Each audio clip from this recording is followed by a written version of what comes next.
আজকের বিস্তারিত খবর পড়ছি আমি সৌমেন, আর আপনারা দেখছেন নিউজ বাংলা নজর কাড়া খবর। লিলুয়া হোমে কিশোরীকে নির্যাতন দোষীদের বিরুদ্ধে শাস্তি দাবি করলেন বিজেপি মহিলা মোর্চার সভানেত্রী অগ্নিমিত্রা পল। শনিবার হাওড়ার অতিরিক্ত জেলাশাসকের সঙ্গে দেখা করে তিনি স্মারকলিপি জমা দেন। তার অভিযোগ, শিশু শিক্ষা কমিশনের চেয়ারপারসন অনন্যা চক্রবর্তী দাবি করেছিলেন যে মেয়ের নাম ওই কিশোরী সেফটি পিন দিয়ে হাতে লিখেছিলেন, তারা হোমে ছিলেন না। অথচ 16ই ডিসেম্বর ওই কিশোরী যখন হোমে আসেন তখন হাতে নাম লেখা ওই 3জন মেয়ের সাথে একই ঘরে কোয়ারেন্টাইনেই ছিলেন। 3জনের মধ্যে একজন দিল্লিতে চলে গেছে। এ ব্যাপারে শিশু কমিশনের চেয়ারপারসন মিথ্যাচার করছেন বলেও তিনি অভিযোগ করেন। তার অভিযোগ, কিশোরীর ওপর নির্যাতনের ঘটনাকে ধামাচাপা দেওয়ার চেষ্টা করছে হোম কর্তৃপক্ষ। তারা এর শেষ দেখে ছাড়বেন বলে তিনি মন্তব্য করলেন।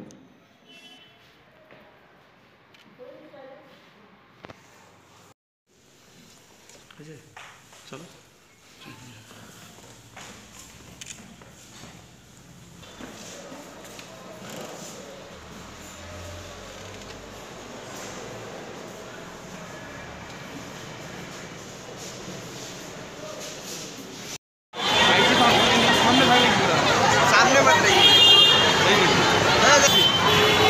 जल्दी करो।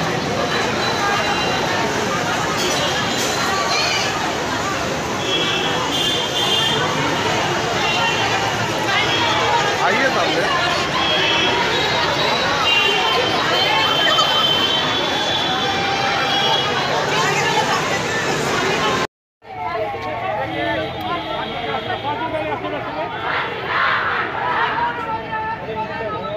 खींच के एक चोगा में घुसा दीजिए, बस खाली।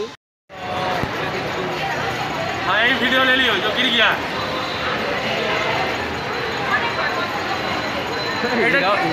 चाहिए पुलिस এটা কি দুর্গাপতি সে মানে প্রিয়াঙ্কার একদম ওই ফিগার।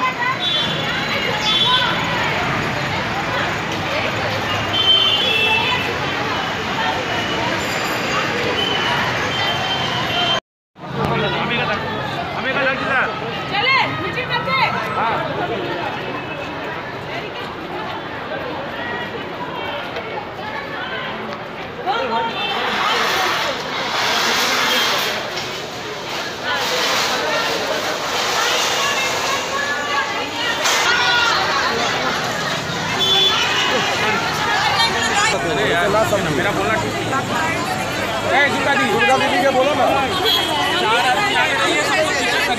यहीं पे बोल दिए। Chakraborty, West Bengal commission for protection of child rights, তিনি বলছেন, এসে আপনাদের সামনে বলেছেন যে এই 3টি মেয়ে এক্সিস্ট করে না, যার নাম 3টে মেয়ের নাম লেখা রয়েছে। আজকে এডিএম বললেন না, 3টি মেয়ে এক্সিস্ট করে। মাননীয় মুখ্যমন্ত্রী যেরকম মিথ্যে কথা বলেন, তার সাকরেদদেরও তিনি সেইভাবেই মিথ্যে কথা বলতে শিখিয়েছেন। এই সরকার পুরো মিথ্যে কথার ওপর চলছে, আপনারা তো যেটা দেখেইছেন। আজকে আমফানের টাকাগুলো কোথায় গেল, সেই এনকোয়ারি থামানোর জন্য, ক্যাগের এনকোয়ারি থামানোর জন্য মাননীয় মুখ্যমন্ত্রী এই কোর্ট থেকে ওই কোর্ট, ওই কোর্ট থেকে সেই কোর্ট দৌড়ে বেড়াচ্ছেন যাতে এনকোয়ারিটা না হয়। হ্যাঁ, প্রসেস শুরু করেছে, সেই শুরু করেছে এবং সেখান থেকেই তিনি বললেন যে আমাদের প্রিলিমিনারি এনকোয়ারিতে যেটা উঠে আসছে যে তার উপর নাকি অত্যাচার হয়নি। আমি প্রশ্ন করলাম যে একটা মেয়ে, সে 16 তারিখে প্রথমবার সে হোমে গেছে, তার আগে কোনো হোমে যাওয়ার হিস্ট্রি নেই, আর 18 তারিখে 19 তারিখে তার উপর অত্যাচার হচ্ছে, তার উপর লিখে দেওয়া হচ্ছে। তো আপনি বলছেন সে নিজে ওই 3টে মেয়ের নাম লিখবে? সে তো নিজের নাম লিখবে, শাহরুখ খানের নাম লিখবে, অন্য হিরোদের নাম লিখবে, সে নিজের লাভারের নাম লিখবে।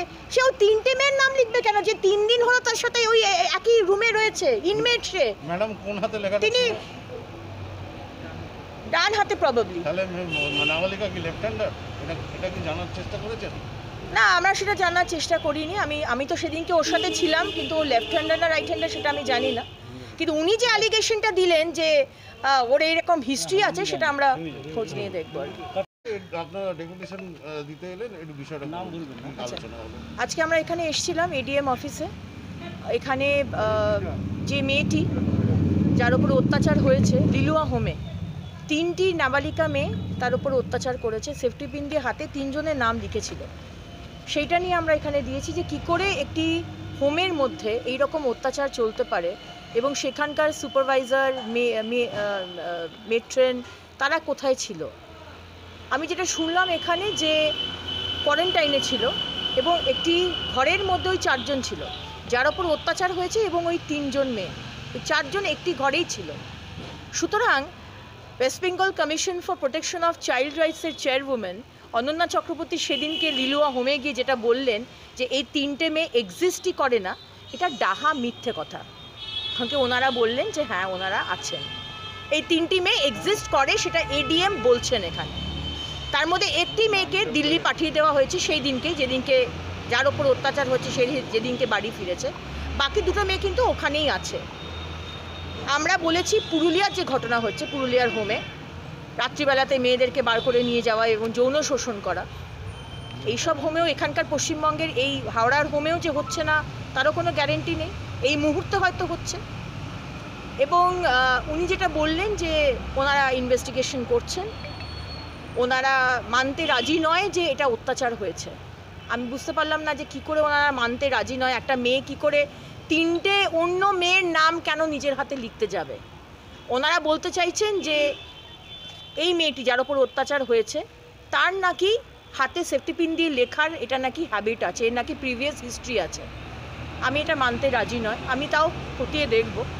কিন্তু ওনারা মানতে রাজি নয় যে অত্যাচার হয়েছে, মানে যেভাবেই হোক উনি সেটাকে ধামাচাপা দেওয়ার চেষ্টা করছেন। কিন্তু আমি ওনাকে বলে এসেছি যে আমরা কিন্তু এটা শেষ অবধি যাব।